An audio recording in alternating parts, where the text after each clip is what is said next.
Yung ano naman, yung patungkol naman sa yung patungkol sa, naku, galit na galit si Jesus Escudero noong nakaraan. Doon sa delay ng impeachment ni VP Sara. At sinabi ni Jesus Escudero na itong mga congressman ay sunod-sunuran kay Martin Romualdez. Which is, alam naman natin na totoo, putangin na naman, gagawin nyo naman kaming tanga. Sinong gago ang hindi maniniwala na, sinong gago ang maniniwala na hindi kayo kontrolado ni Speaker of the House? Speaker niyo yan nga ang tatay ninyo eh. So natural, may mga utos yan sa inyo. Di ba? Ang tatay, maraming utos yan sa, yan ang pinakamaraming inuutos sa loob ng bahay. Dahil siya ang pinuno, siya yung nagsasabi kung ano yung mga gagawin ninyo.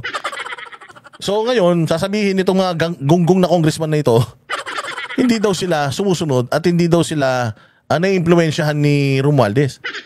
Putang ina, dapat pala talaga ito si Romualdez, matanggal na to sa pagiging speaker. Hindi naman pala niya kayang impluensyahan at kayang utusan itong mga congressman niya. Para saan? Ba't naging leader ka? Di ba? Kasi kung leader ka, dapat sinusundan ka. Kung leader ka, dapat nirerespeto ka. Nahuli mismo sa bibig ng mga congressman na hindi sila sumusunod sa'yo. Hindi ba? Tinanggi nila eh. Sabi ko nga sa inyo napakaganda rin sinabi ni Jesus Escudero dun na kung nasanay kayo na nakukuha ninyo ang gusto ninyo, nasanay kayo na sunod-sunuran kayo sa speaker ninyo, ibahin nyo kami. Dahil ang Senado ay hindi Kongreso. Hindi daw sila sunod-sunuran. Tingnan natin kung bakit. Binabulanan ng mga kongresista ang akusasyon ni Senate President Jesus Escudero na sunod-sunuran lamang sila kay Speaker Martin Romualdez. Ayon kay Deputy Majority Leader at La Union First District Congress. Itong si Bading.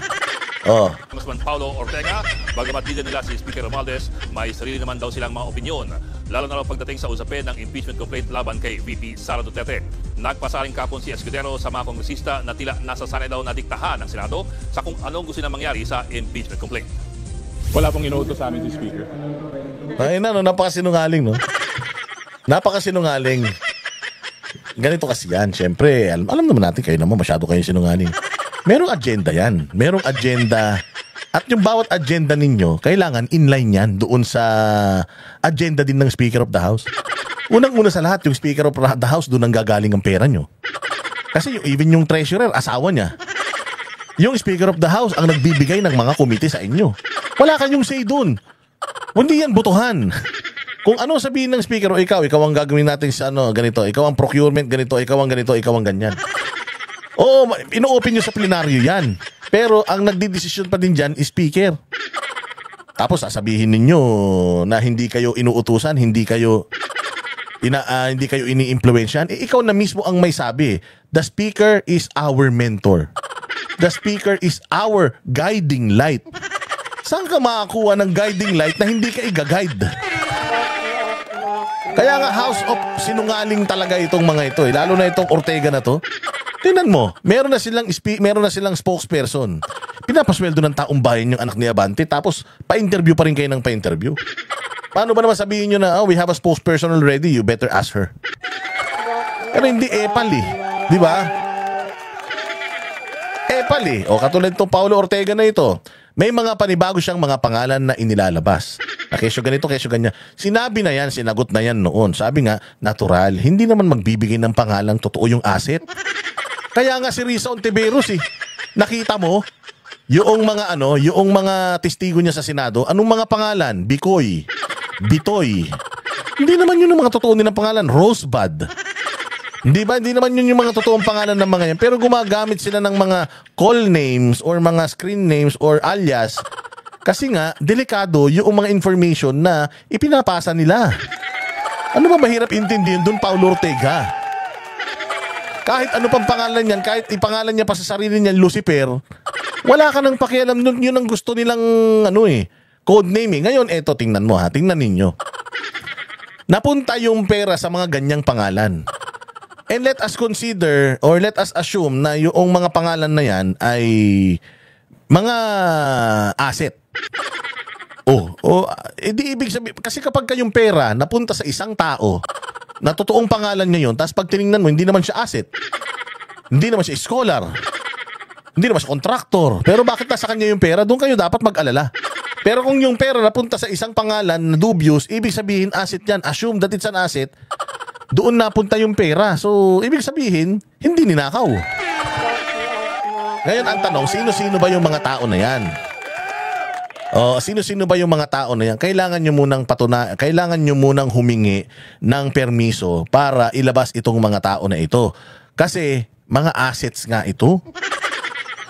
Di ba? Mga ano nga ito, mga undercover agent nga ito. Kapag ka itong mga ito ay nilabas mo, sinapubliko mo kung sino itong si Rosebud, sino ito. Kinompromise mo yung security safety ng isang asset. And considering yung binibigyan niya na information sa gobyerno ay crucial, it will also jeopardize yung national security.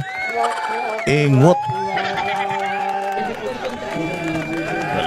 May kanya-kanya pong pag-iisip ang mga congressman. Hindi naman po magiging seasoned politicians yan kung the mere na susunod na lang po sila sa isang babas. Kailangan po ang decision natin at the end of the day nanggagaling po sa mandato ng taong bayan.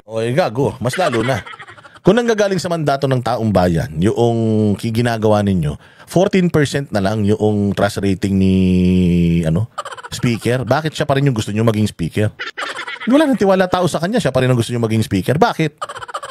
Hindi ba kung wala naman pala siyang kwenta sa inyo, hindi nyo naman pala siya sinusunod, may kanya-kanya kayo, bakit gusto nyo siyang maging speaker? Bakit ayaw nyo siyang mapalitan? Kasi busog na busog kayo sa kanya.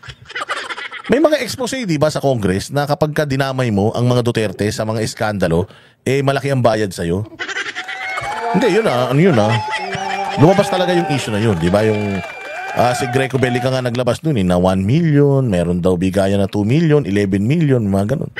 Parang magkano daw ang kada hearing, pahabain mo yung hearing, babuyin mo yung mga Duterte sa hearing, magpropaganda ka against Duterte, mas malaki yung bayad na makukuha mo. Gano'n ba kakatotoo yun? Alam ko hindi totoo yun eh.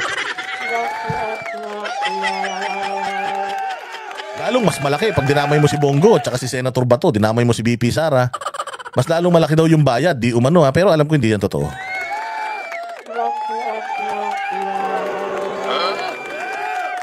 Di ba? So ito, siya rin ang nagsabi na he's our guiding light, he's our mentor. Meron bang guiding light na hindi kayo naiimpluwensyahan? Meron bang mentor na hindi kayo natuturuan? Tingnan nyo, style nyo bulok. Ito pa isa. Si Kuhol. Ito si Suso. Ang mga relos niyan, puros mga patek. Pero tinamatsura niyan. Congressman Rolando Valeriano na siyang nagpaimbestiga sa confidential funds ni VP Sara na hindi siya dinidiktahan ni Speaker Romualdez. Hindi nga raw sila nag-uusap nito. Sir, dinidiktahan po ba kayo ni Speaker? Never po. Sino ba namang aamin na kriminal? Sino ba magnanakaw na aamin na nagnakaw siya? Di ba? Sino bang kriminal lang aamin na sangkot siya dun sa krimen? Natural, magdi-deny yan. Hindi daw sila nag-uusap. Hindi daw sila nagkikita at hindi daw sila nag-uusap pero nire-respeto niya.